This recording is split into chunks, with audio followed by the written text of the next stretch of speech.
Hola a todas y a todos, soy Jordi Fortià. Gracias por estar en este espacio que habla de espiritualidad, crecimiento personal y salud holística. El ego forma parte de la naturaleza humana y empieza a desarrollarse en las primeras etapas de la infancia. El ego, entre otros significados, hace referencia al personaje que hemos creado sobre nosotros mismos o al ser que creemos que somos. El problema está cuando ese ego nos aparta de nuestro auténtico yo. Precisamente hoy vamos a hablar del ego y del trabajo individual que nos lleva del ego al ser, a nuestra naturaleza más profunda. Y para ello contaremos una vez más con el gran maestro Ramiro Calle, maestro de yoga y de meditación, pionero en la enseñanza del yoga y en la divulgación de la espiritualidad oriental en Occidente, experto en psicología oriental, director del Centro de Yoga Shadak, escritor y autor de más de 250 obras. Bienvenidos a la era del ser.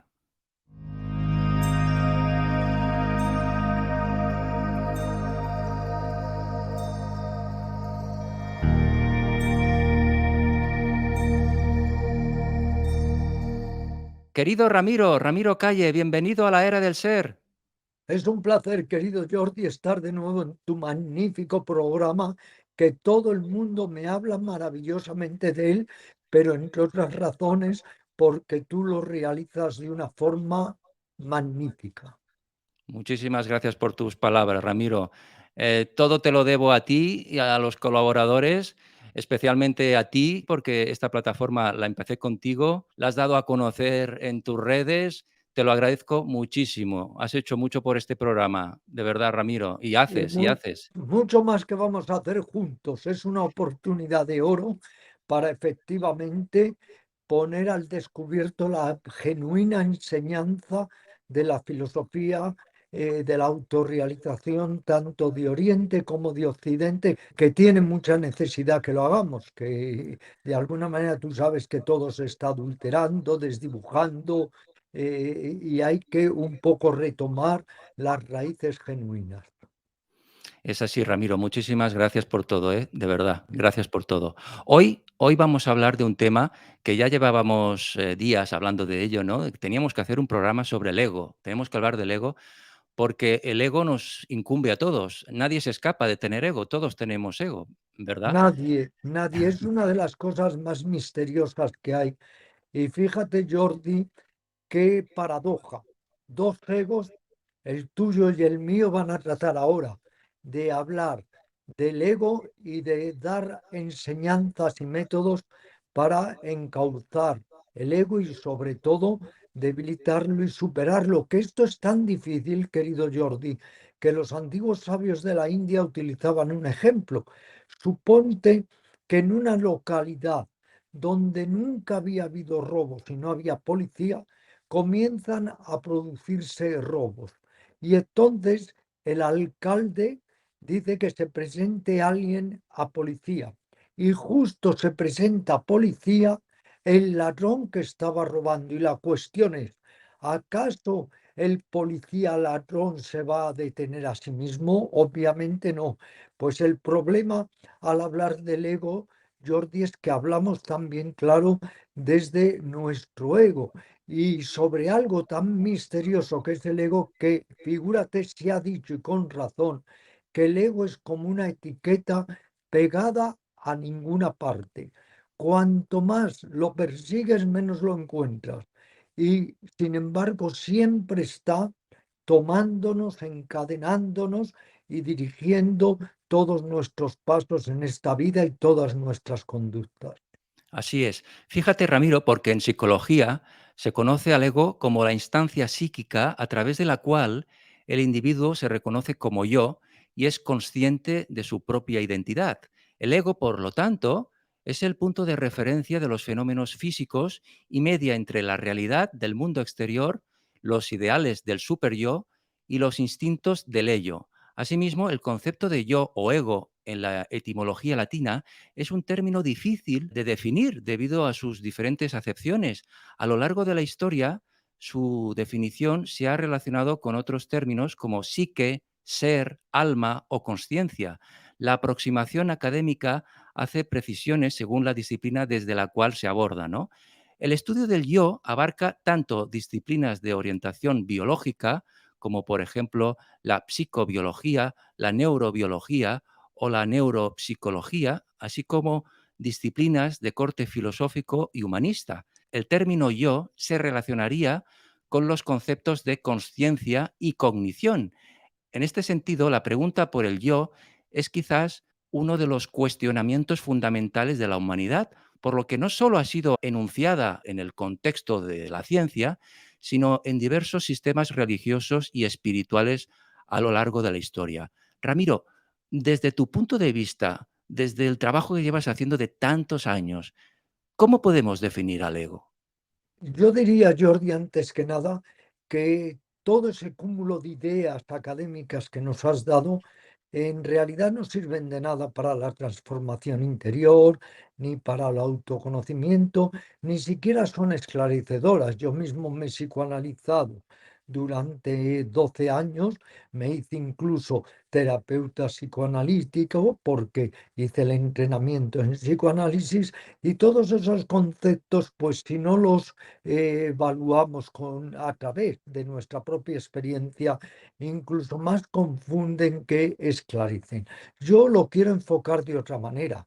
La forma más directa de que la gente nos entienda lo que es el ego es la identificación con el cuerpo, con el nombre, con la forma, con la nacionalidad, con la familia, con nuestros proyectos, con nuestras necesidades, incluso con lo que podríamos llamar nuestra historia personal. El ego va configurando una sofisticada estructura, una muy sofisticada organización que al final nos atrapa. Por eso siempre me gusta utilizar el magnífico ejemplo del actor que interpreta un papel. Si se identifica con el papel en exceso y deja de ser el mismo, se aliena, se enajena.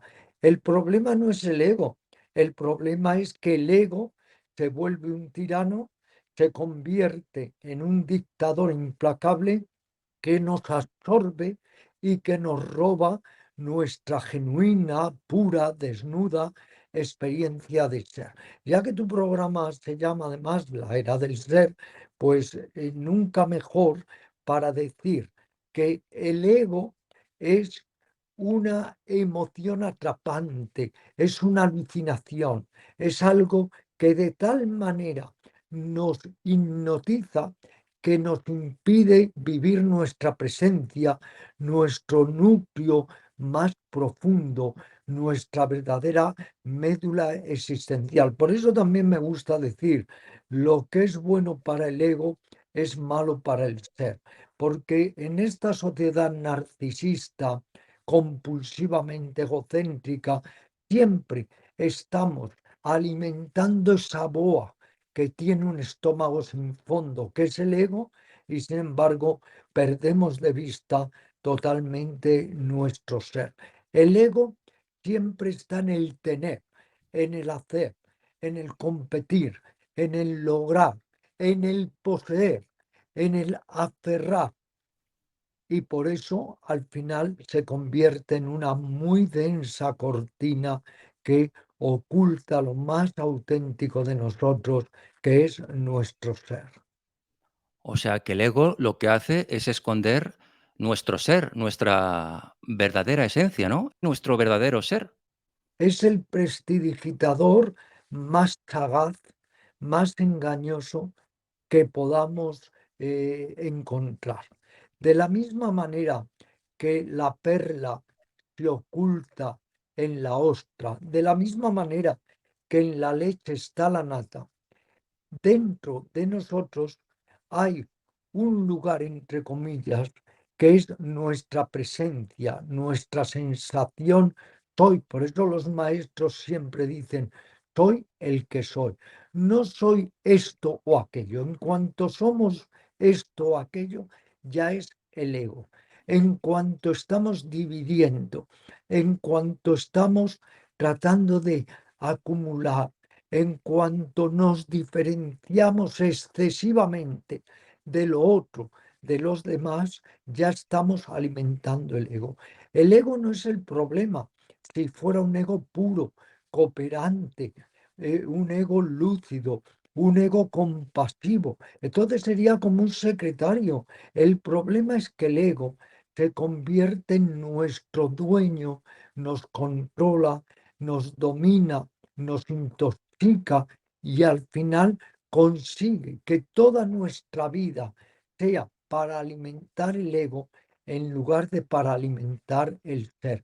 Y ese constante realimentar el ego nos hace al final profundamente ávidos, insatisfechos, profundamente angustiados.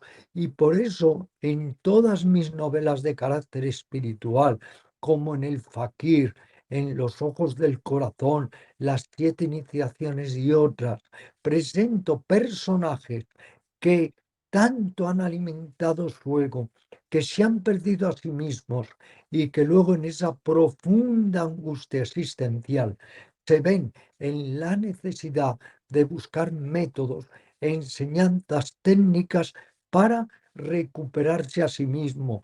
En lo profundo, esta es la enseñanza de la parábola del hijo pródigo, que el hijo pródigo tanto se exterioriza, se externaliza, tanto busca en el exterior, que al final pierde su propio hogar interior y tiene que volver al hogar y reconciliarse con el Padre, que es su ser. Tanto ha vivido para el ego que ha vivido de espaldas a su propio ser. No olvidemos, Jordi, que el ego es el afán de posesividad. El ego es el que produce la voracidad y la avidez. El ego es el que crea la competencia, el odio, el recelo. El ego es el que trata siempre de imponerse.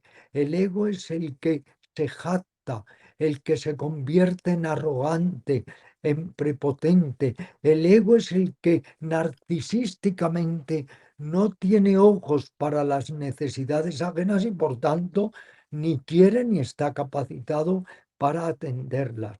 Del ego nace la ofuscación, del ego nace ese deseo de convertir a los demás en objetos o artículos de nuestra propiedad.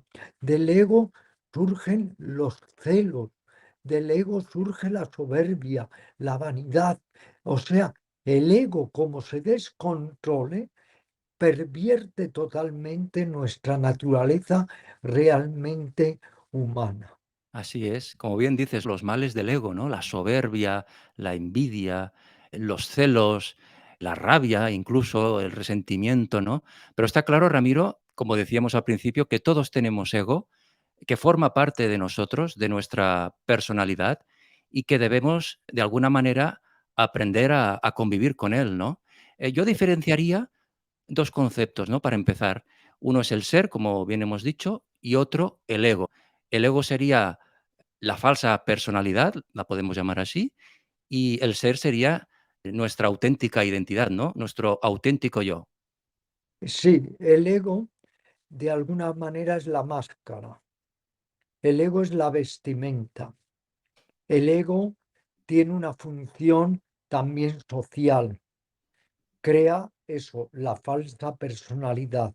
Por eso los antiguos sabios nos dicen que uno de los trabajos más serios y más fecundos es ir discerniendo con claridad entre el lado adquirido de nosotros y el lado genuino. Vamos a llamarle, porque las palabras siempre son engañosas, al lado genuino, el ser, la presencia, y al lado adquirido, el ego o la personalidad. Hay que hacer un trabajo de gran envergadura para ir poco a poco sabiendo lo que no somos y desprendiéndonos de ello y tratando de recuperar aquel que paradójicamente siempre hemos sido, pero sin embargo no hemos descubierto todavía lo que es.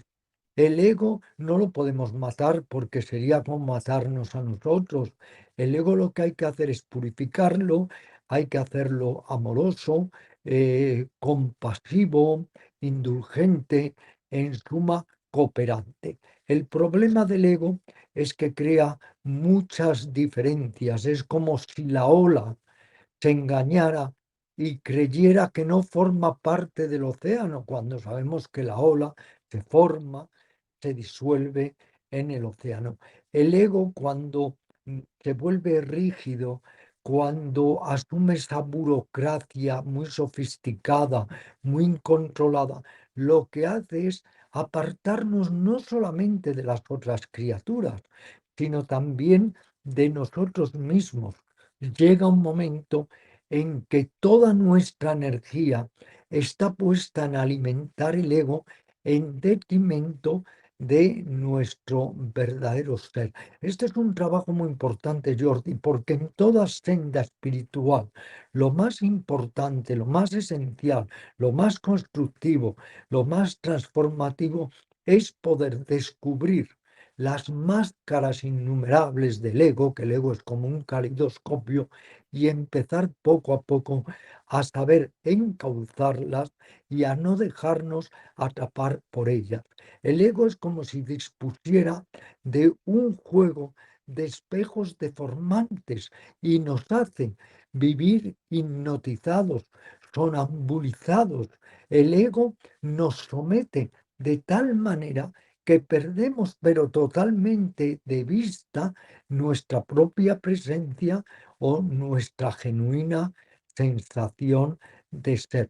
Por eso, en la búsqueda espiritual, si algo urge, es precisamente conocer y debilitar el ego. Luego podemos estudiar estrategias.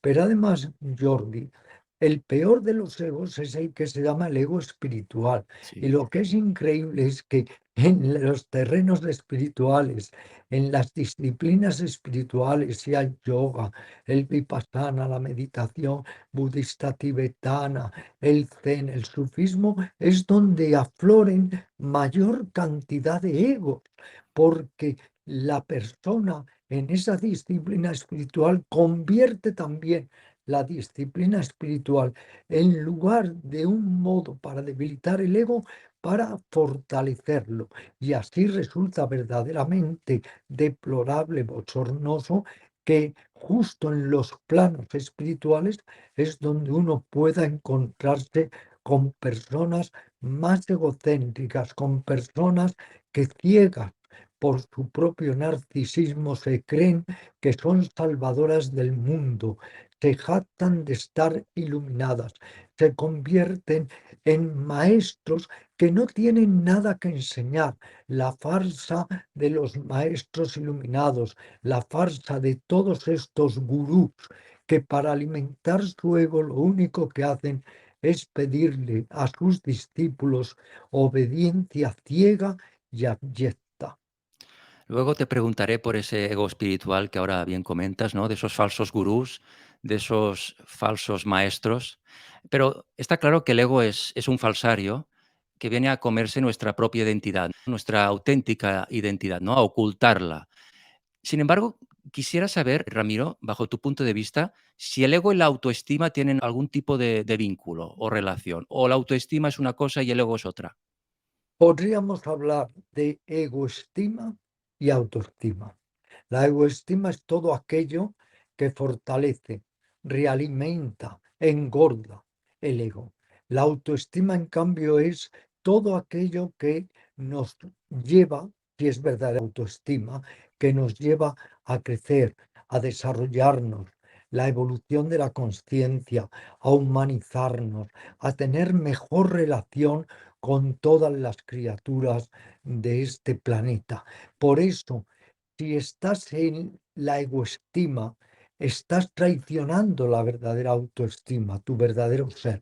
Si estás en la genuina autoestima, estás por encima de todo, valorando tu autodesarrollo, tu óptima transformación, tu crecimiento interior, en suma, el mejoramiento humano. Una cosa es fortalecer el ego, otra cosa es poner los medios, las herramientas para ir poco a poco obteniendo que aflore en nosotros la energía de la indulgencia, del amor, de la cooperación, del crecimiento interior. Pero en la llamada nueva era, que no tiene nada de nueva, indudablemente, en la llamada nueva era, hay una tendencia a convertir la autoestima en egoestima. Hay una tendencia a, de alguna manera, confundir lo que es el verdadero crecimiento interior cooperante, la evolución genuina de la conciencia, confundirlo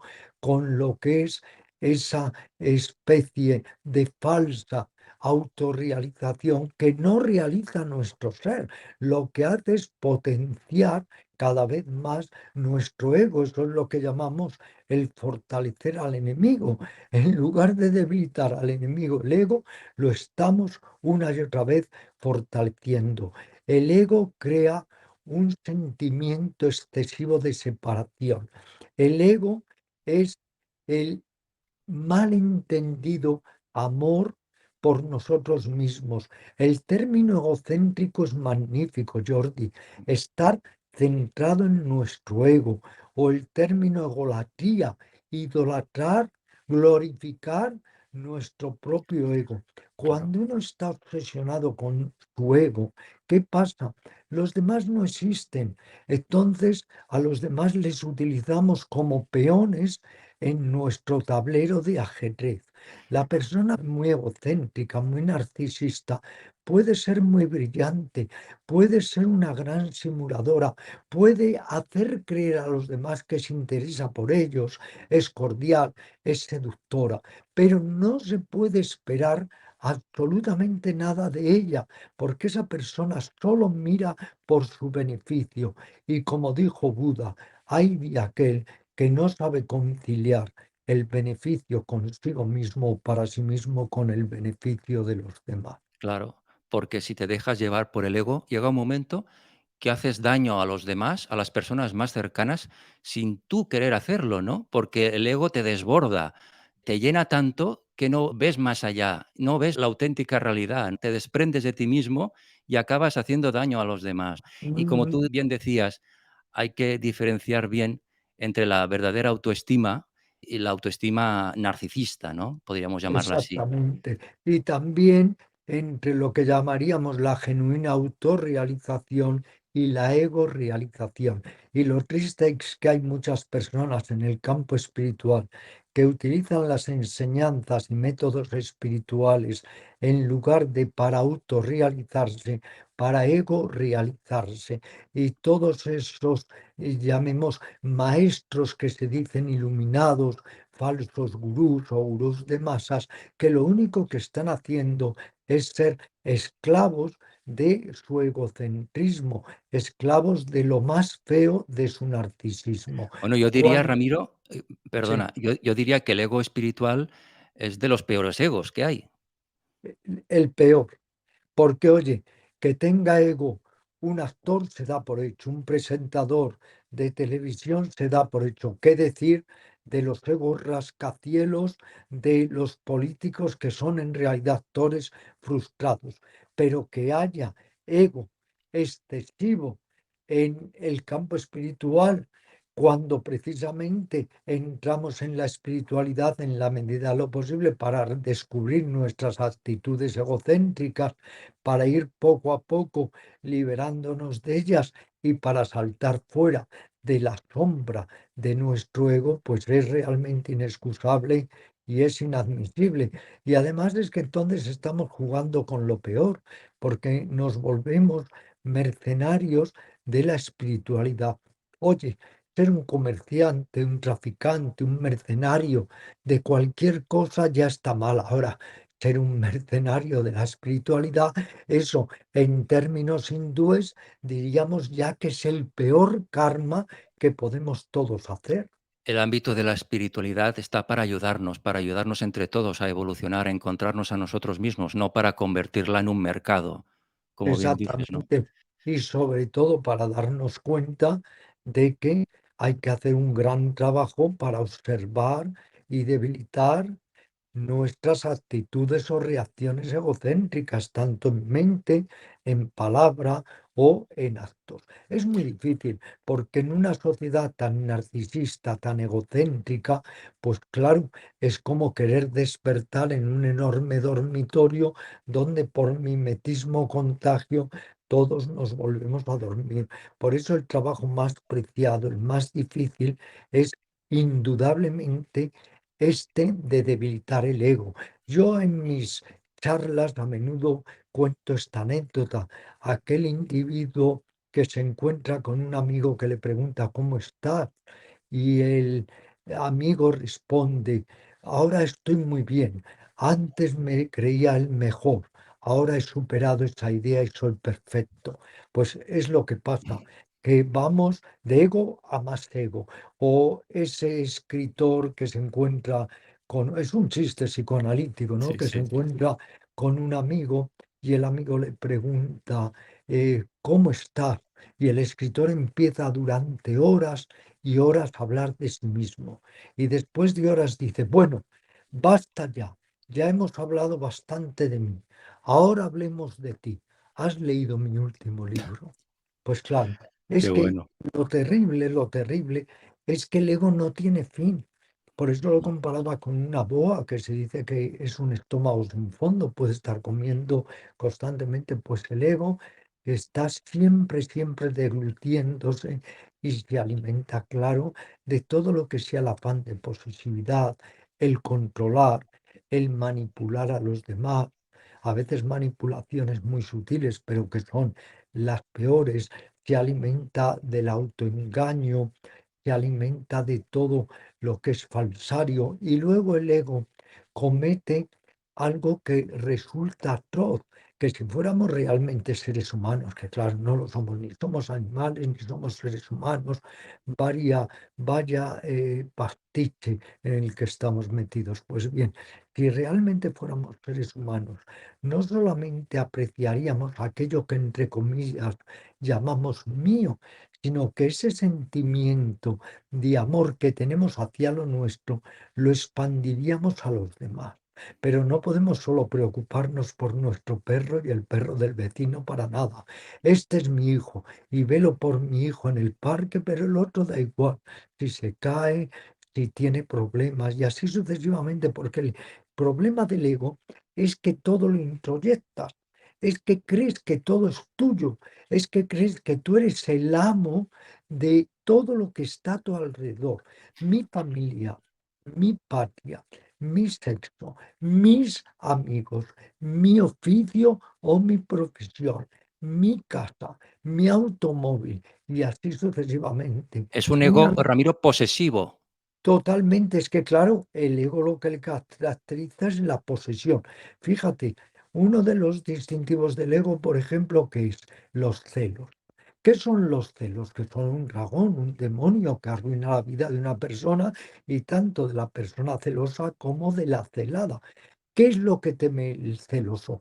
Ser desplazado, ser destituido, ser destronado, ser sustituido por otra persona, no tener toda la atención de la persona que dice amar, cuando los celos demuestran que no amamos, porque los celos siempre son egoísmo, es todo lo contrario del verdadero amor consciente, que es poner los medios para que la persona amada sea feliz, aun a riesgo de perderla. Pero si la perdemos para que sea feliz, eso es amor consciente. Y si la queremos retener con nosotros, aunque sea infeliz, eso es puro ego. Claro, porque existe el amor egocéntrico también. No, no, es que el amor egocéntrico es la mayoría. Ya te voy a invitar, querido Jordi, a que hagamos, fíjate, lo estaba pensando ayer, a que hagamos un programa que se pueda llamar La ciencia del amor. Yo tengo un libro precisamente Qué escrito bien. que es La ciencia del amor. He Sí. escrito muchos libros sobre el amor consciente, el amor tántrico. Tenemos que hacer un espacio dedicado al amor donde podamos trazar las líneas divisorias entre el amor puro, el amor consciente, el amor genuino y lo que llamamos muchas veces amor, que no es simplemente más que pasión o que el afán de retener y manipular y hacer el guión de la vida de otra persona, claro, porque un tanto por ciento elevadísimo de parejas no ejercen para nada el amor consciente, es un amor posesivo, es un amor aferrante, es un amor donde trato de que tú te conviertas en un artículo objeto de mi propiedad. Es eso amor. Hay que saber soltar. Tengo otro libro, El arte de la pareja, que el subtítulo ya es muy significativo. Saber así, saber soltar. Hay que saber tomar, pero también hay que saber soltar. Y cuando una persona o personas no son felices a nuestro lado, dejemos de manipularlas, de encadenarlas y tratemos generosa y tolerantemente de soltarlas para que puedan encontrar la verdadera dicha que muchas veces no encuentran a nuestro lado. Pero claro, Jordi, el ego se cree tan especial que genera lo que llamamos autoimportancia. Soy el más importante y como soy el más importante, puedo dirigir tu vida, como nos claro. hacen los políticos, o puedo dirigir tu existencia, o puedo escribir el guión de tu vida. Por eso en mi libro, por ejemplo, El arte de la pareja, recojo un testimonio estremecedor, como una mujer le dice a un hombre, quiéreme menos, pero trátame mejor. Muchas veces es mejor que nos quieran menos, pero que nos traten. Claro, claro, claro. Y el ego lleva muchas veces a querer que otra persona sea como tú quieres que sea, O o que tome las decisiones típico, que tú quieres que tome. típico del ego, Claro, típico. Bastante tenemos ya con resolver nuestras complejidades internas como para meternos narcisistamente, prepotentemente a querer resolver las complejidades de los demás. apuntas, Ramiro, que estamos en un carnaval, y si te crees el carnaval, estás perdido. Pero si sabes que es un carnaval, incluso te divierte.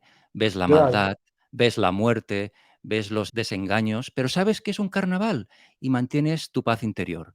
Y añades que todos somos comparsas en el teatro de esta sociedad, que confabula contra el individuo. Tenemos que aprender a movernos sabiamente en este carnaval. Pero si solo estamos sirviendo a nuestro ego, a la falsa autoestima que hablábamos, cada día estamos más lejos de nosotros mismos. Cada día estamos alimentando más la imagen y perdiendo más nuestra propia identidad. Apuntas, Ramiro, también que el fracaso es una oportunidad de oro para aprender. Hay un adagio que explicas en tus conferencias, ¿no? Que reza así: el que fracasa una vez se deprime, el que fracasa 3 veces es un maestro. Cuanto más alta es la autoestima, más bajo es el ego. Y cuanto más alto es el ego, más baja es la autoestima. Y por otro lado, Jordi, el ego genera en la mente una falta de visión clara que llamamos ofuscación. La ofuscación son una serie de velos o de neblinas que nos impiden ver las cosas como son.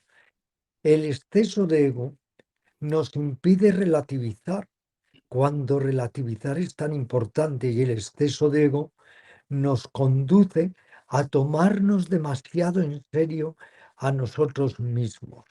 El exceso de ego genera infinidad de insanías mentales, de tendencias mentales totalmente enfermizas. Pero aún peor, el exceso de ego convierte a veces nuestra vida en una tragedia y lo que es peor, no permite una óptima comunicación con las otras criaturas y también puede generar un infierno en las personas que nos rodean, porque cuando hay mucho ego no vas a ser cooperante, no vas a ayudar, porque solo vas a estar obsesionado y pendiente de ti mismo. Qué feo es el ego. Como me decía hace muchos años un yogi muy famoso en aquella época, que fue Baba Muktananda, me decía, Sin ego comienzas a ser feliz, con ego nunca puedes ser feliz. Y desde luego, con ego nunca puede haber verdadero amor ni verdadera amistad. Con ego lo único que haces es ver a los demás, como decía, como peones en tu tablero de ajedrez y manipularlos y en lugar de favorecer sus vidas, quitarles todo lo que pueda enriquecer sus vidas. El ego es el que lleva a denigrar, a descalificar, a explotar. Detrás del ego están las guerras. Detrás del ego está esquilmar a los demás. Y así sucesivamente. Es que si los animales están a años luz de nosotros, es porque su ego es instintivo, no es un ego en el que se ha puesto a su servicio el entendimiento, el razonamiento, lo peor de la inteligencia humana, Actúan desde el corazón los animales. ciertamente, instinto y corazón. Ramiro, bueno, ya en la filosofía oriental se habla del ego falsario, ¿no? Del ego falso. En Oriente se dice, si el ego te domina, estás perdido. Si tú dominas al ego, se abre una vereda de libertad e independencia. Indicas también, Ramiro, que si el ego no es maduro, si no está controlado, si no está bien dirigido, nos roba la paz, ¿no? Como bien dices, el ego es el gran ladrón de la mente, de la felicidad mental y de la sabiduría. Por lo que recomienda siempre, Ramiro, poner el ego bajo sospecha, siempre. Y empezar a utilizar toda una estrategia, yo llamaría de debilitamiento del ego. Esa estrategia consiste en observar nuestras actitudes egocéntricas a cada momento, por ejemplo, cuánto nos ofendemos innecesariamente y como le decía un maestro a su discípulo, te crees tan importante que te crees con derecho a ofenderte por todo. Hay que observar esas actitudes egocéntricas, hay que darnos cuenta de que el ego en contra de lo que creemos nos hace muy vulnerables y sin ego seríamos invulnerables porque, como decía Buda, los demás me insultan, pero yo no recibo el insulto. Sin ego no hay susceptibilidad, no hay suspicacia. Sin ego estamos en un nivel infinitamente más alto y más libre porque estamos conectados no con nuestro ego, que es muy limitado, sino con nuestra presencia, con nuestro verdadero ser. El ego nos contrae, el ser nos expande, el ego nos diferencia, el ser nos hace entender que todos formamos parte de una gran familia de seres sintientes. Y así podríamos estar todo el día diciendo los males, los problemas del ego. Y sin embargo, ¿cómo encontramos la verdadera paz, el equilibrio, la armonía, la conexión con nosotros mismos cuando estamos en el ser? Da igual si le llamamos el ser, el no ser. Yo en mi novela El Fakir le llamo el vacío primordial o la mansión del silencio, da lo mismo. Las palabras hay que también trascenderlas. Las palabras también forman parte muchas veces de los engaños del ego y son unas grandes manipuladoras. El recordatorio de la muerte es muy importante. Somos mudables, somos inestables, pero más aún somos impermanentes, somos transitorios, somos finitos. Pues démonos cuenta de que podemos utilizar ese recordatorio sabio y constructivo de la muerte también para limar nuestra autoimportancia, el abrirnos a los demás, el comprender que de la misma manera que yo no quiero que me causen daño, no causar daño a ningún ser sintiente, de Claro. la misma forma que quiero que me proporcionen felicidad, tratar de dar felicidad a las otras criaturas. la meditación. La meditación durante unos minutos es la muerte del ego, porque no estás pensando en el pasado, en el futuro, en lo que voy a conseguir, en lo que he perdido, en lo que voy a competir, en si voy a ganar, en si voy a perder.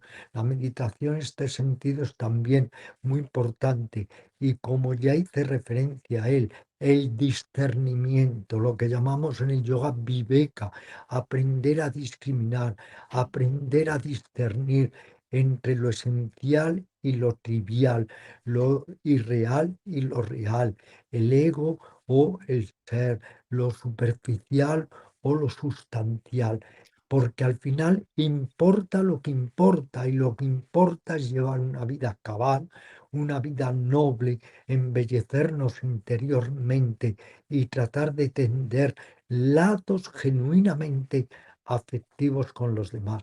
Una persona muy egocéntrica, nunca la tengas por amiga, porque nunca va a ser tu amiga. Igual que entre los malhechores no puede haber verdaderamente amistad, con una persona muy egocéntrica nunca habrá amistad, porque aunque parezca que te quiere favorecer, lo harás siempre para fortalecer y realimentar tu ego.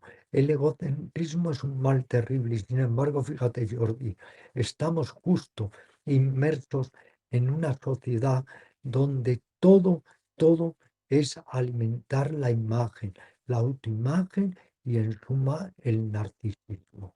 ¿Cómo poder limar el ego en una sociedad tan narcisista? Por eso te decía que es un trabajo de gran envergadura, pero que si entramos en una senda de crecimiento interior, sea la mística cristiana, el budismo, el zen, el taoísmo, da igual, el yoga, pero si entramos en una senda de autorrealización, la palabra lo dice, autorrealización, realizar lo que verdaderamente soy y no realizar un ego que es la falsa personalidad, que es el falsario, que son los patrones que me han imbuido, los clichés socioculturales con los que me han contaminado. Pero claro, el ego aborrega. ¿Y qué quieren los dirigentes? Borregos. ¿Qué Borregos. quieren los que dirigen las masas? Borregos. Porque el ego tiene también un raro afán por la identificación con otros egos y entonces nos volvemos sonámbulos a través del ego, hipnotiza, narcotiza, nos hace imitadores, nos hace copistas, algo con lo que tanto bregaba y avisaba Krishnamurti, que no tenemos por qué ser imitadores de los demás. Pero el ego, como le falta inteligencia, como en el fondo el ego es un esquema, es un modelo, es una computadora, es una máquina, pues ¿qué sucede? El ego no tiene ese poder para ser realmente creativo y lo que quiere es imitar, imitar, imitar y beber también de la esencia, la mala esencia de los otros egos. Y como estamos dirigidos solo por gobernantes egocéntricos, que en el 90% habrá nobles excepciones o notables excepciones, pero en el 90% lo único que quieren es mirar por su propio beneficio, pues claro, todo eso alimenta una sociedad básica, compulsiva y neuróticamente egocéntrica. El ego Ah, es ego. El así ego, es. perdón, es pura neurosis. Ramiro, antes de acabar la entrevista, sí que me gustaría dar alguna herramienta para nuestros oyentes, para nuestros internautas, en ese proceso del ego al ser. Pero llegados hasta aquí, indicas, Ramiro, que el ego es muy mal amo, pero es un buen siervo. O sea que dependiendo Claro, de lo claro. que vayamos a hacer con nuestro ego, cumplirá una función u otra. O sea que tenemos que lograr que el ego, Ramiro, nos sirva a nosotros, que sea, como decías antes, como nuestro secretario y así evitar que nosotros sirvamos al ego, ¿no? Podemos decir que el ego entonces es necesario en nuestra vida si Es sabemos inevitable, encauzarlo. es inevitable. Y entonces, como es inevitable y es una fuerza poderosa, tenemos que purificarlo. Purificarlo quiere decir liberarlo de tendencias insanas como la ofuscación, el odio, la rabia, la ira, los celos y tantas otras. Porque además, Purificarlo. Ramiro, perdona, tú como bien dices en tus charlas también, que son magníficas, que están en YouTube, que podemos visitar y revisitar. Claro, Teresa de Calcuta también tenía un ego. Gandhi tenía ego. Pero ¿qué hacían ellos? ¿Cómo conducían? ¿Cómo reconducían ese ego? ¿Cómo lo enfocaban? ¿Verdad? Ahí está la clave. Claro, Mandela tenía su ego, Martin Luther King, pero también tenía su ego Mussolini y tenía su ego Hitler y estos grandes asesinos que ha habido a lo largo de la historia de la humanidad. Por eso el ego, si lo purificas, si lo tornas cooperante, si lo pones al servicio no solo de tu beneficio, también el beneficio de los demás, el ego es una fuerza que puede llegar a ser constructiva, integradora. Pero claro, cuando el ego está regido por la ofuscación, la avaricia, el odio, los celos, el afán de competencia, el denigrar, el utilizar, el explotar y tantas otras cosas, el ego es la fuerza más perversa y más peligrosa que puede haber en la humanidad. ¿Quién organiza las guerras? Un conjunto de egos enfermizos, los grandes egos de dos figuras que parece que esta sociedad tanto admira, la figura de Alejandro el Magno y la figura de Napoleón, dos egos tan descomunales que casi ya habían conquistado el planeta y les era insuficiente. El ego es una fuerza ciega, como no se le purifique y se le ponga bajo control, que puede hacer absolutamente lo peor de lo peor. Pero claro, en lugar de desenmascarar el ego, que es a lo que todos deberíamos aprender y nos deberían enseñar desde niños, es que debería haber una asignatura que se llamara el desenmascaramiento y utilización correcta del ego. En lugar de eso, estamos siguiendo las pautas del lado más oscuro, más mezquino y más siniestro de nuestro propio ego. Y un ego de esa calaña es destructivo, solo va a crear guerras, va a crear violencias y nunca va a entender, nunca, que hay una ley eterna, que el odio nunca se acabará por el odio, que solo a través del amor se puede vencer el odio. Buda nos dijo que en la mente hay 6 raíces.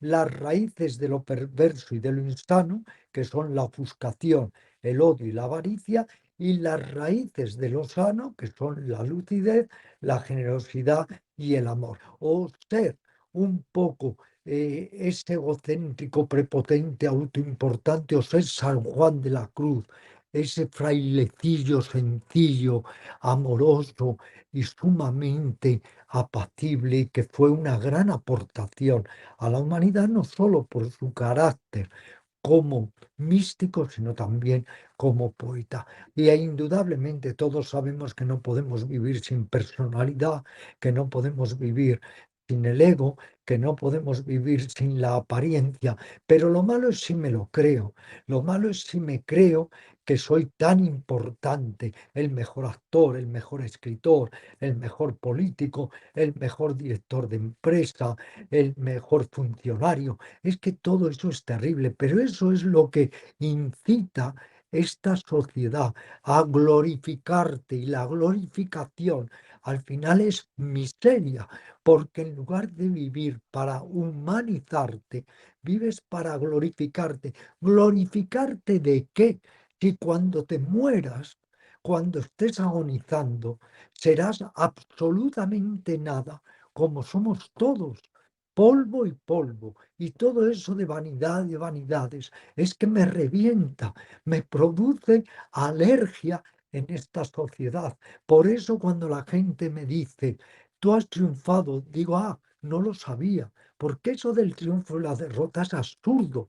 Tanta gente me ha insultado y tanta gente me ha alabado, y lo mejor es no creerte ni el insulto ni el elogio. Y sabes, Jordi, lo que es triunfar, ser uno mismo, ser bueno y repartir o contribuir con esa bondad a los seres que te rodean. Y es todo lo cierto, demás son engaños, engaños exacto. que nos tragamos porque estamos en un nivel tan misérrimo y tan pobre de conciencia que nos manipulan por todas partes. Y como decía Stefan Zweig, es terrible que unos miserables, que unos impresentables egoístas desde un despacho ya estén dirigiendo a toda la humanidad. Pero somos así, seguimos el instinto de borreguismo y nos dejamos manipular por todas partes. Es así, Ramiro. Tenemos que saber, bueno, ya lo dijimos en el primer programa, ¿no? Tenemos que hacer un trabajo individual, tenemos que saber parar, porque como tú bien dices, cuando el pensamiento cesa, se revela la luz del ser. Y si nos referimos, Ramiro, a ese recorrido que debemos tomar para pasar del ego al ser, y si buscamos una estrategia, como decías, para ello, hay que decir que en tus conferencias hablas a menudo de las 4 sendas orientales para el autoconocimiento y el autodesarrollo. Apuntas que la senda de la autoobservación, como decías antes, es la base del autoconocimiento. O sea, tenemos que autoobservarnos, tenemos que observar nuestras propias actitudes egocéntricas, podemos decirlo así. ¿Cómo podemos observar esas actitudes egocéntricas, por ejemplo? ¿Cómo nos podemos dar Mirando cuenta? Ahora está actuando mi ego. ¿Cómo lo podemos detectar? es muy fácil. Tú me insultas, me ofendo y veo que es una reacción egocéntrica. Tú me alabas, me congratulo y veo que es una reacción egocéntrica. Algo no me favorece, me siento mal, reacción egocéntrica, me siento muy bien, reacción egocéntrica. Hay que ir viendo nuestras reacciones a cada momento y luego nuestras actitudes egocéntricas. Es cuestión de mirarnos, es cuestión de vernos. Lo que es increíble es que queramos conocerlo todo, menos conocer, paradójicamente, al que quiere conocerlo todo. Y también darnos cuenta de que el ego es siempre como una banderola que se está moviendo de acuerdo a los huracanes o vientos que se están desatando, desencadenando. Y todos nosotros, desde que nos levantamos hasta que nos acostamos, somos víctimas de ese juego egocéntrico que es el ego. El ego también se manifiesta por el apego y el odio. Y siempre estamos en ese circuito cerrado de apego y del odio. Y eso también es ego. ¿Y cuál es, digamos, el mejor elixir para ir superando el apego y el odio? Pues la ecuanimidad, el equilibrio, la firmeza de mente, la comprensión clara y el darnos cuenta, pero cuenta cierta y cabal, de que somos finitos y de que no podemos siempre conseguirlo todo. Y como no podemos, por eso nuestro ego se siente frustrado y en esta sociedad hay tanta insatisfacción y hay tanta frustración. Y esta es una sociedad con lo que llamamos fatiga crónica psíquica, no digo física, psíquica. ¿Por qué? Porque como siempre estamos en la encapsulación, en la cápsula de nuestro ego, siempre estamos pensando, haciendo, queriendo, odiando, atrapando, rechazando en ese juego de tomar, de dejar, en fin, es realmente agotador. Y lo que es de extrañar es que no estén infinitamente más llenos los hospitales psiquiátricos, pero claro, es que también todos somos locos que estamos sueltos. Solo cuando ya estás excesivamente desorientado, desarbolado, es cuando te meten o te ingresan en un hospital psiquiátrico. Pero es que somos millones y millones de locos los que estamos deambulando en esta sociedad, regidos, como decía Jesús, por otros ciegos, por otros locos, que son los gobernantes, y al final, ya lo decía Jesús, todos al barranco, al precipicio. Esto no es ser ni mucho menos negativo, todo lo contrario, es ser muy realista. Y si no eres realista, no vas a cambiar nada en ti, ni en la sociedad, ni en el mundo. Pero si comprendemos que el ego tiene que disgustarnos profundamente porque es lo que nos impide que tú y yo estemos más juntos. El ego es el que no me deja comprender que si te hiero, me hiero. Y si todo eso lo vamos viendo con claridad, poco a poco nos iremos liberando del aspecto nocivo y negativo del ego. Pero ya está bien de que toda esta nueva era esté siempre alabando el ego, la importancia del ego, que el ego es necesario, que el ego es el empoderamiento, etcétera. No, el ego es el que impide que la ola, como os decía, se dé cuenta de que forma parte del océano.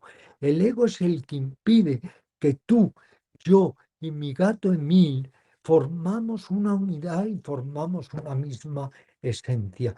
No, no tengo buenas palabras para el ego. Estoy harto de todo eso que se ha llamado la realización del ego.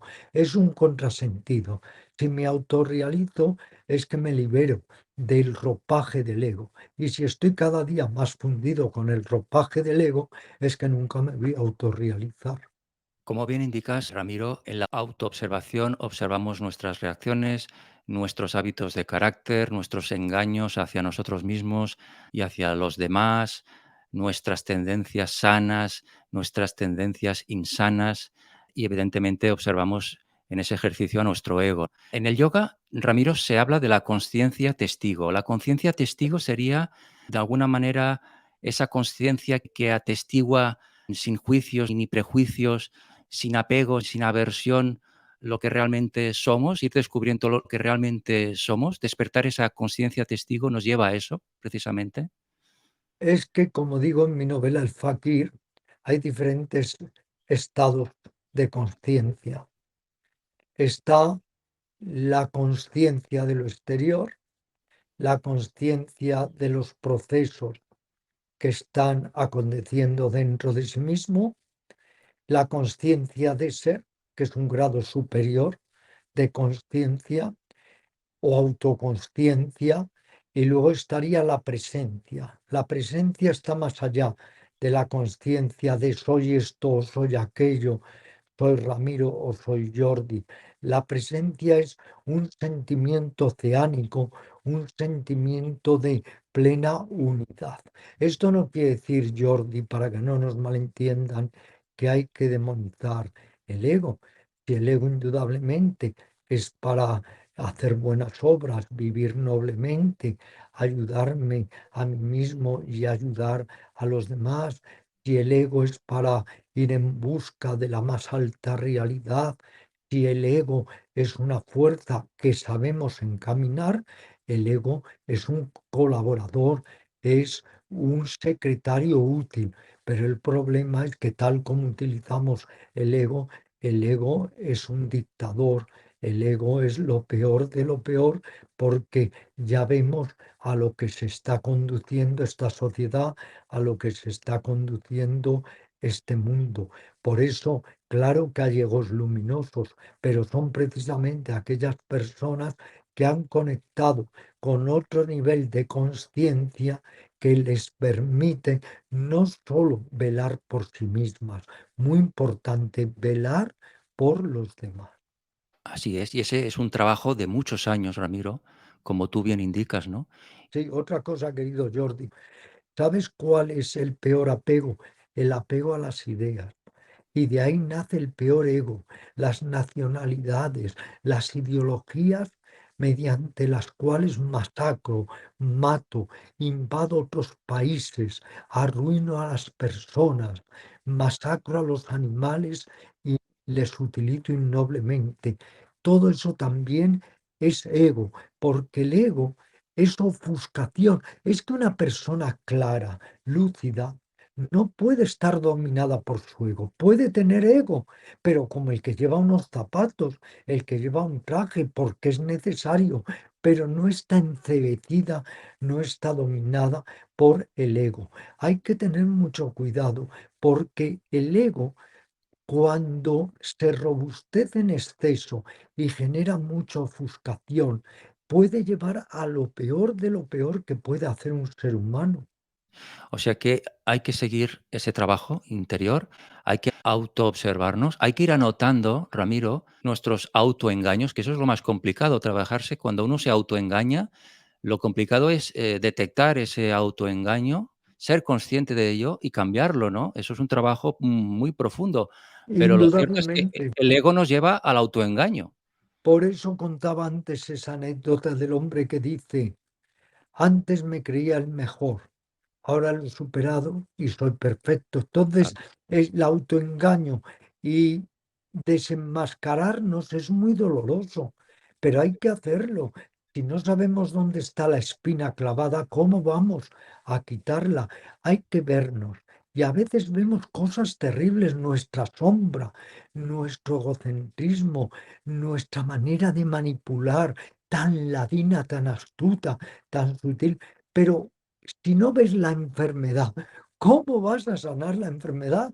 Si te sientes mal, no vas al médico para que te diga: "Muchacho, estás fabuloso", vas para ver si encuentra que tienes alguna lesión y puede darte el medicamento para solucionarla. Y no olvidemos, Jordi, todas las técnicas de autorrealización son medicamentos, son vías liberatorias para liberarnos de nuestra ofuscación, de nuestra mezquindad, de nuestro ego y también de nuestra neurosis, porque muchas veces no es que fortalezcamos el ego porque queramos, no es un acto deliberado y consciente, es porque estamos tan neurotizados, tenemos tantas frustraciones, traumas, complejos, grietas del alma, agujeros psíquicos, carencias emocionales, que tratamos de compensar todo ello robusteciendo el ego. Y entonces utilizamos el ego, como dice la gran psicoanalista Karen Horney, utilizamos el ego de tres maneras, como dice ella. Una es volviéndonos excesivamente dóciles, dependientes. Otra es volviéndonos agresivos, dominantes, empoderándonos, creyéndonos algo especial, la autoimportancia. Y otra es no con desapego, lo que se llama el despego, retirándonos totalmente de la sociedad, como hacían los anacoretas. Tomaban el anacoresis que se decía, porque estaban ya tan hartos de esta sociedad y de pagar encima tributos para nada, que entonces se retiraban de esta sociedad y se hacían anacoretas. Quiero decir con ello que no somos egocéntricos tampoco porque lo hayamos elegido reflexiva, consciente, deliberadamente.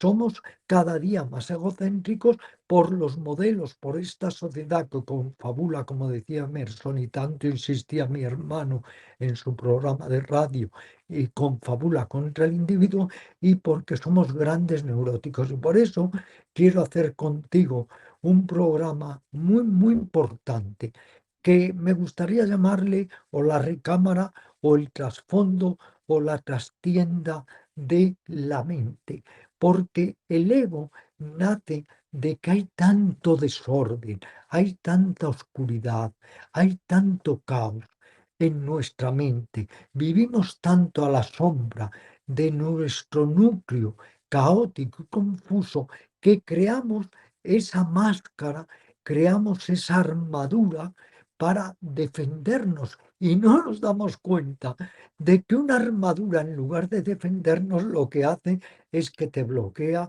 te colapsa y te impide fluir. Nos aísla de la realidad Totalmente, esa armadura, total, ¿no? Nos total. aísla de nuestra esencia. Indicas, Ramiro, que a través de la senda de la autoobservación desembocamos luego en la senda del autoconocimiento. Aseguras que cuando uno empieza a conocerse, sabe qué quiere cambiar en él mismo, ¿no? Y qué no quiere cambiar. Hay un adagio que dice, para poder sacar la espina hay que saber dónde se encuentra la espina. Y luego, después del autoconocimiento, se entra en la senda de la autotransformación interior, que es cuando empezamos a tener un mapa un poco más acertado sobre nosotros mismos. Entonces nos podemos preguntar, como bien indicas, ¿no? En tus charlas, ¿qué quiero despojar de mí?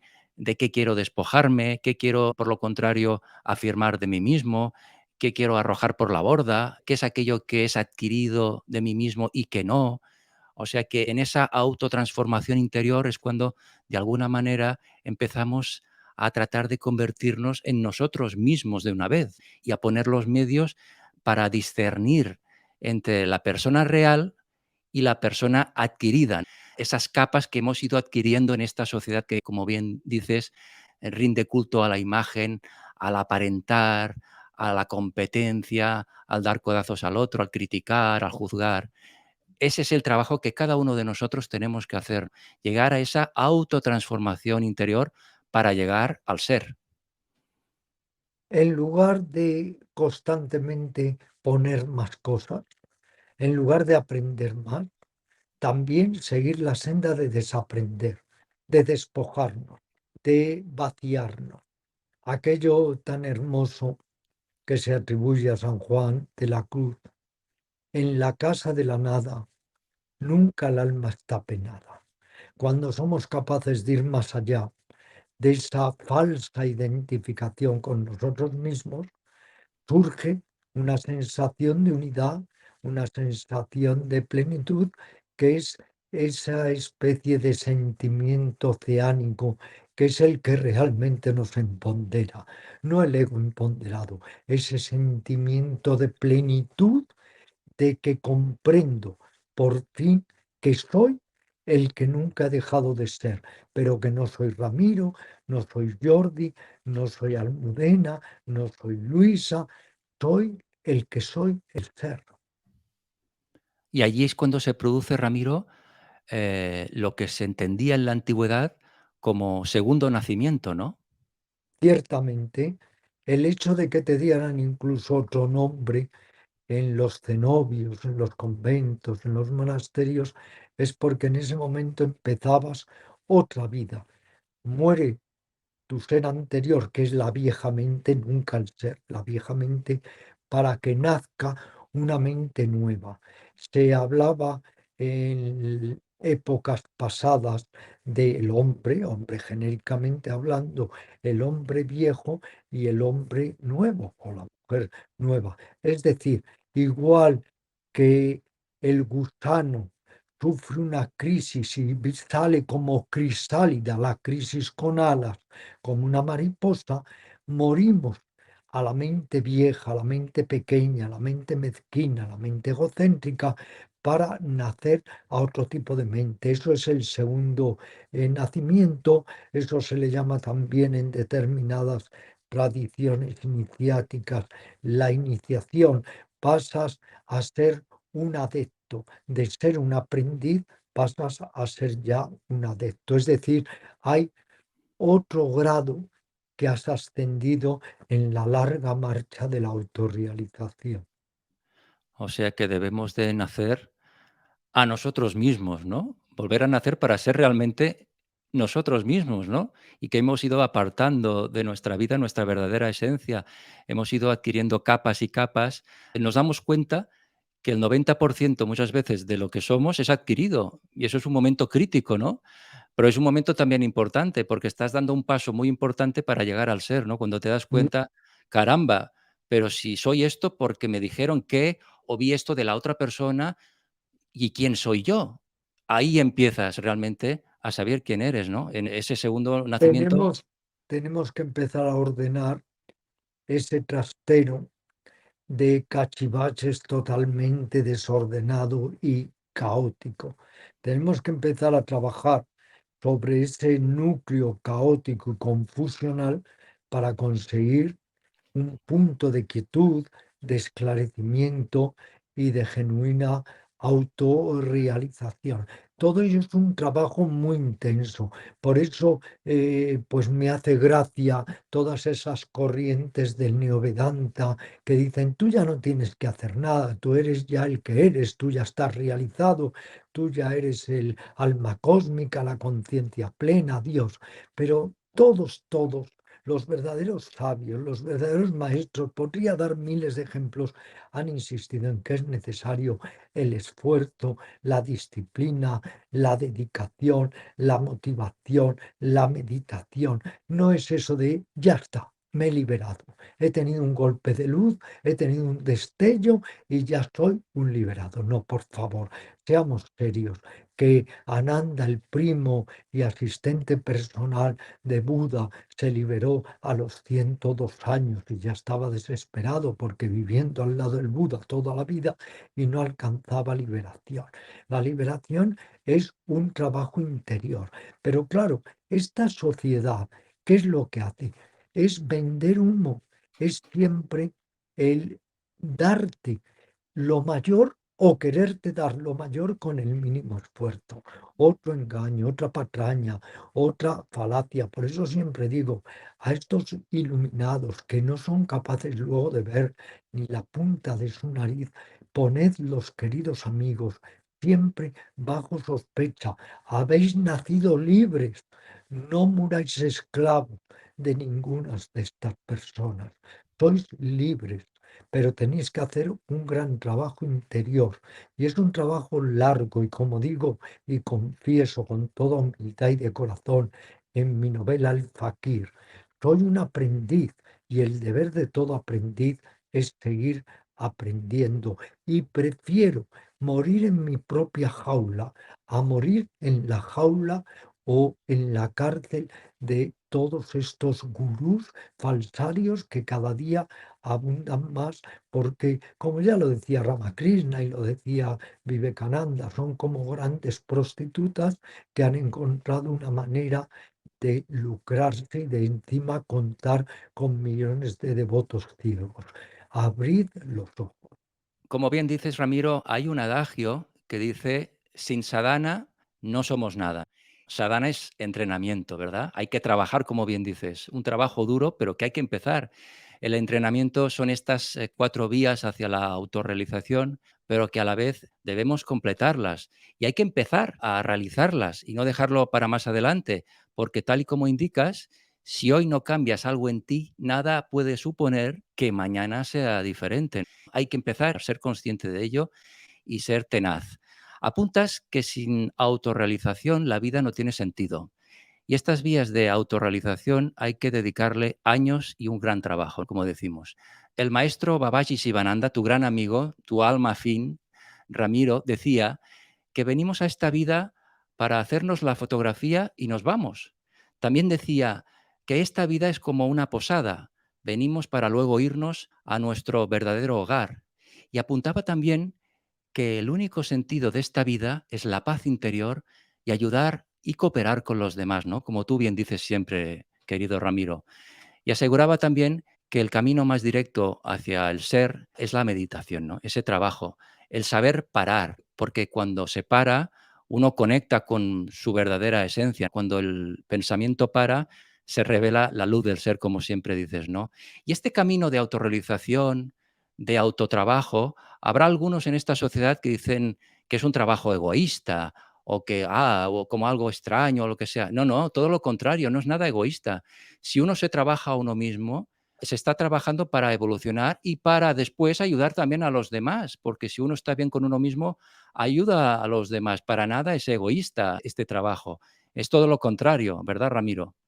Por supuesto, eh, si tú quieres regalarle algo hermoso a los demás, les regalas sensibilidad, indulgencia, ternura. La ternura es esencial, amor, cooperación. Pero si tú dentro de ti lo que anidas es odio, rabia, rencor, resentimiento, mejor no regales nada, por favor, a los demás y guárdatelo para ti mismo si quieres. Por eso siempre insisto en que podemos hacer de nuestra mente un jardín o un estercolero y que en la medida en que efectivamente nosotros nos sentimos mejor, vamos a tratar de también lograr compartir con los demás ese bienestar. Por eso el meditar nunca es egocéntrico. El meditar es que trato de conectar con lo más bueno de mí mismo para luego compartirlo con los demás. Y entendamos sobre todo que este trabajo de autorrealización a la larga es muy importante también socialmente, porque es como una vela. Una vela no solo se da una vela encendida a luz a sí misma, algo desparrama de luz alrededor. Y si muchas personas estuvieran en el mejoramiento humano, en la evolución de la conciencia, en que aflore lo mejor de sí mismos y sus tendencias sanas en la mente, iríamos poco a poco cambiando la faz del mundo que buena falta le hace. Así es, Ramiro. Somos como nos sentimos, ¿no? Y nos relacionamos como nos sentimos también, ¿no? Debemos parar y encender nuestra luz del ser y debemos meditar, como bien dices, para llegar a nuestra esencia, para llegar a ese discernimiento. Y Em, saber confiadamente, Jordi, que hay afortunadamente muchas enseñanzas, métodos, técnicas que son el preciosísimo legado de los sabios de todas las épocas y de los grandes maestros de la antigüedad, que hemos heredado esa maravillosa herencia y que tenemos que utilizarla para nuestro autodesarrollo y para hallar refugio en nosotros mismos y así, sintiéndonos mejor, también poder abrir todas las puertas de nuestra alma a las otras criaturas. Y que sepamos que este es un trabajo difícil, que no creamos en aquellos que nos dicen con intereses ocultos o a saber qué intereses que no hay que hacer ningún trabajo, que los más grandes representantes en la senda del espíritu, Lao Tse, Jesús, Mahavira, Buda, Sócrates, Pitágoras y otros tantos hicieron un gran trabajo y que sí, claro que la gracia está dentro de nosotros, que la luz está dentro de nosotros, pero si no hacemos este trabajo de autorrealización, seguiremos siendo pues unas personas ofuscadas y en lugar de rindiendo y dando lo mejor de nosotros mismos, pues haciéndonos mucho daño a nosotros y mucho daño a los demás. y en definitiva, Ramiro, tenemos que escuchar no desde el ego, sino desde el corazón. Ahí está la clave, ¿no? No desde la mente, no desde el ego, sino desde el corazón. El camino más largo a recorrer parece muy corto porque es de aquí a aquí, un palmo, pero sin embargo es un camino difícil de recorrer porque en esta sociedad es relativamente fácil brillar con la mente, ¿verdad? Pero es muy, muy difícil brillar con el corazón. Y era Buda quien decía, 16 veces más importante que la luz de la luna es la luz del sol. 16 veces más importante que la luz del sol es la luz de la mente. 16 veces más importante que la luz de la mente es la luz del corazón. Y quiero también insistir, Jordi, en que hay lo que llamamos el trabajo interior. De la misma manera que hacemos un trabajo exterior, de la misma manera que está muy bien, indudablemente, el obtener una forma de vivir más adecuada, una forma de vivir más confortable, más cómoda. Es sobre todo muy importante también el trabajo interior para mejorar nuestra calidad de vida psíquica. Poner una dosis de energía en el trabajo hacia afuera, pero guardar una dosis de energía en el trabajo hacia nosotros mismos, que ese afán que tenemos de embellecer el cuerpo, de maquillarnos, de que nuestro automóvil sea bello, nuestra casa sea bella, eso está muy bien, pero ¿de qué sirve todo eso si no nos embellecemos interiormente? E interiormente podemos llegar incluso a ser monstruos incontrolados. Me gustaría acabar esta entrevista con algunos aforismos tuyos sobre el ego, ¿no? Por ejemplo, Adelante. el ego nos impide ser nosotros mismos y amar desde el alma, con amor. El ego divide, el ser unifica. Vivir para el ego es el peor de los negocios. Otro, el momento de rendición es glorioso porque por fin la densa burocracia del ego se resuelve y al debilitarse el ego surge la auténtica compasión, donde uno se siente en unidad con todas las criaturas del orden, como bien decías antes. Otro, si tuviéramos cabal conciencia de nuestra finitud, pero de una manera conmocionada, el ego se haría pedazos como un cristal estrellado contra el suelo. Qué importante es eso, Ramiro. Bueno, podríamos hacer otro programa si ensoñáramos un poco de cómo sería una sociedad desde el ser y no desde el ego, ¿no? Pero ahí tendríamos que hacer cábalas porque no estamos ahora en ese momento, ¿no? Ojalá llegue ese momento de que estemos todos en una sociedad del ser y se deje el ego aparte. Ojalá. Como se dice en las antiguas tradiciones, ojalá llegue el día en que todos los seres puedan ser felices. Ojalá llegue el día en que ningún ser sea desgraciado. Hagamos votos por todo ello y sepamos que al trabajar seriamente sobre nosotros, estamos también aportando a esta sociedad, aunque sea un minúsculo punto de luz. Gracias, Ramiro.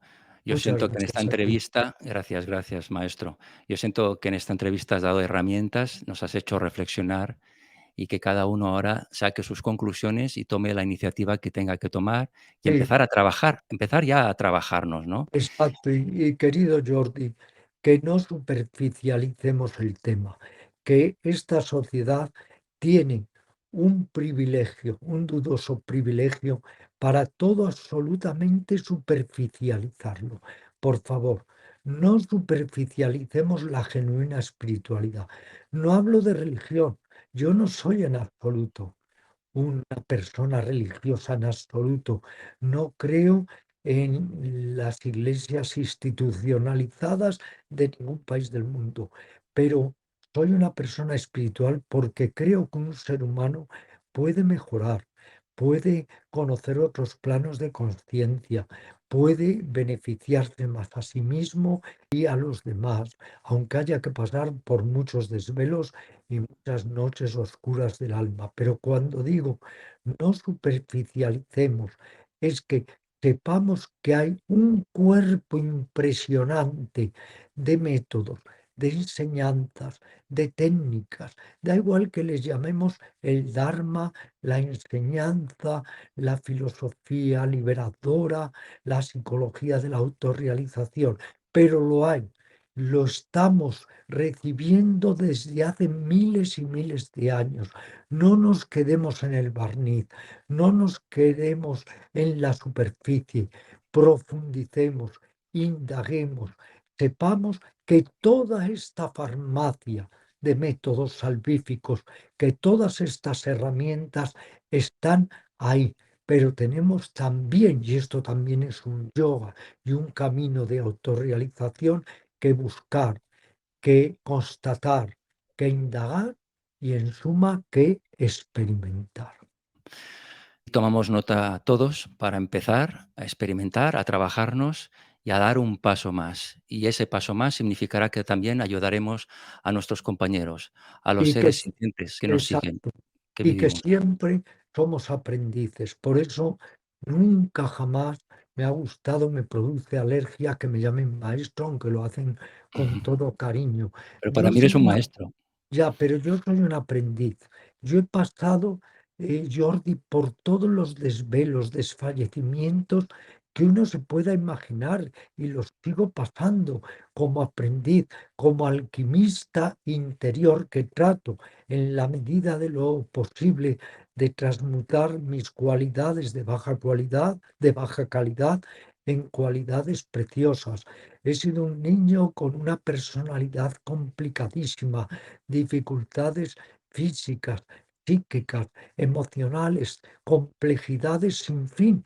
Y si puedo decir que gozo de cierto equilibrio, es gracias indudablemente a este trabajo interior, pero que nadie crea que este trabajo es fácil. Lo que pasa es que la recompensa es muy grande cuando empiezas un poco a sentir por fin paz interior, equilibrio, un amor más consciente, más omniabarcante. La recompensa es enorme, pero desde luego no hay caminos para alcanzar fácilmente el paraíso. El paraíso está en nosotros, pero el esfuerzo es necesario. Todos Como dice el Fakir, tu gran novela, una de tus grandes obras, todos estamos en el alambre, estamos haciendo todo, equilibrios, ¿no? todo, Porque la luz y la oscuridad están allí, ¿no? Es muy fácil perderse. Un momento que te despistas, ya te has ya caído. está. Ese trabajo que tú hablas, Ramiro, es precisamente es conservar esa atención, ese equilibrio interno, ese trabajo interno para estar en la luz, ¿no? No despistarse, porque es muy Claro, fácil, todos podemos ciertamente. caer. Ciertamente, Jordi, y es muy hermoso ser un funámbulo, pero es muy feo ser un sonámbulo. Pasar por la vida como un sonámbulo, no. Decía Buda, más vale morir en el campo de batalla que una vida de derrota, espiritualmente entendido, este adagio, porque no podemos resignarnos a nuestra propia imbecilidad. Tenemos en la medida de lo posible que mejorar y que ir sabiendo con recta motivación que cada vez que encuentro algo hermoso en mí, lo podré compartir con los demás. Gracias, Ramiro. Me gustaría acabar esta entrevista con un aforismo tuyo que viene perfectamente para poder acabar esta fantástica entrevista que nos has dado. Y dice así: ¿y si todos fuéramos guerreros espirituales, despertando nuestro maestro interior, no se votaría como borregos embriagados, no se pondría la vida en manos de los tiranos, se valoraría el ser y no el tener, el sabio y no el mentecato, no habría manadas de individuos vitoreando al líder, no habría la necesidad compulsiva de imitar a alguien ni hacer iconos o ídolos? Así es y así será siempre. Estas enseñanzas que tú nos aportas, Ramiro, desde tu propia experiencia de tantos años, de tu investigación, de tu trabajo interno, pues ayudas a muchísima gente y yo desde aquí, desde la era del ser, mi agradecimiento total y absoluto. Siempre te lo digo que muchísimas gracias porque realmente nos ayudas. Tu sino en esta vida es ayudar a la gente a despertar, a No, reflexionar. no, Sí, ayudarlos mi a que signo hagamos en ese paso. Mi signo en esta vida es que todos somos peregrinos por la Vía Láctea, caminamos codo con codo y tenemos que ayudarnos los unos a los otros. Yo necesito muchísima ayuda, no soy de esos liberados vivientes, necesito ayuda de también todos los seres y criaturas que me rodean. Y lo que tú has leído, dejemos de vitorear y vitorear a los líderes y convirtámonos en nuestro propio líder, en nuestro propio maestro interior. Así es, tenemos que trabajarnos y ser nuestro propio líder para ayudar a los demás, que esta es la esencia un poco de la entrevista, partiendo de nosotros y ayudando a los demás afuera también, ¿no? Esa cuando llegue todo ello, esa será la era del ser. Ahí estamos, la era del ser. Ramiro, Ramiro Calle, querido Ramiro, muchísimas gracias, de verdad. Muchas gracias, querido Jordi, a ti y a todas las personas que nos vean, pues les envío mis mejores sentimientos. Hay algo de Buda que me encantaba cuando decía, arroja los pétalos de amor en todas las direcciones, pues así lo hacemos. Qué bien, así lo hacemos. Mucho amor para todo el mundo, porque el amor es la energía más fuerte del planeta. Tenemos que saber utilizar esa energía, ¿no? Pero es la energía que nos une a todos y Bien, tenemos que tenerla vigente y trabajarla. Ramiro, un fuerte abrazo. un Muchísimas abrazo muy gracias. fuerte. Y Gracias. gracias por dejarme colaborar contigo con estos vídeos que vamos colgando también en la era del ser. Gracias de verdad por permitirme colaborar contigo. Muchísimas Es un gracias. placer enorme. Gracias por todo. Hasta pronto, Ramiro. Un abrazo fuerte. Muchas gracias. Gracias.